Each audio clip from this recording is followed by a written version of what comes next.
Everyone thinks a $500,000 sofa is about the fabric. It's not. The standard story goes like this.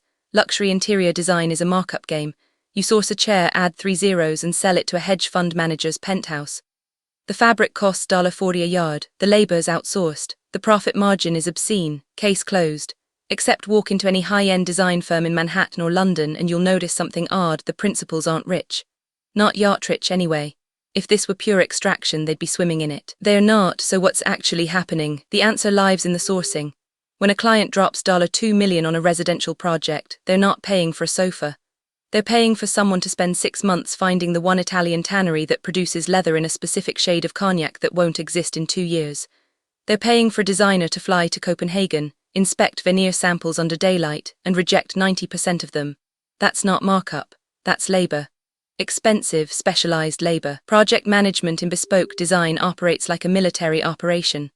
A single penthouse might involve 30 vendors, custom millwork, handwoven rugs, bespoke lighting, plumbing fixtures that don't exist yet and have to be engineered. Each vendor has a lead time. Marble slabs are quarried months in advance. A custom sofa takes 14 weeks. If one deadline slips, the whole cascade collapses.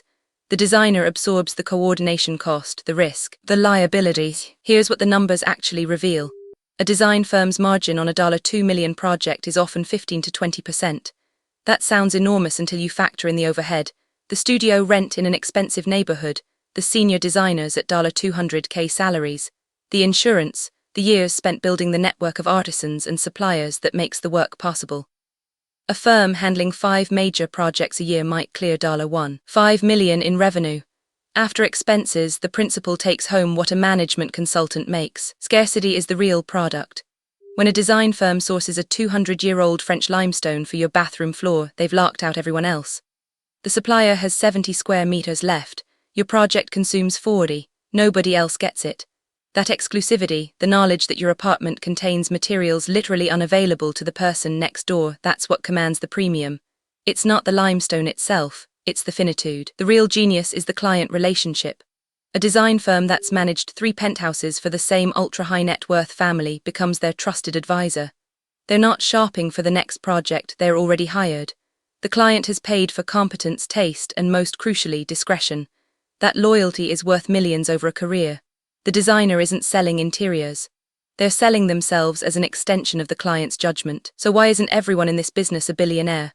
Because it doesn't scale. You can't industrialize taste. You can't automate the hunt for a 1920s Murano glass chandelier that matches the client's vision. The economics are fundamentally tied to human expertise and time. A designer can only run so many projects. The ceiling is real. Success in bespoke luxury design means knowing exactly what you're not: a growth company. You're a craft business wearing a luxury price tag. The incentives are perfectly aligned to make this true. The designer wants repeat clients and referrals, not a quick flip. The supplier wants a long-term relationship with a firm that understands quality and pays on time, not volume. The client wants to feel like they've hired someone who won't cut corners. Everyone's being paid to care about the work itself. That's rare. That's why it costs what it does. This video is for educational and informational purposes only and is not financial advice. Always do your own research. Subscribe for weekly breakdowns of how fortunes are actually built and spent, not the hype version, the structural truth.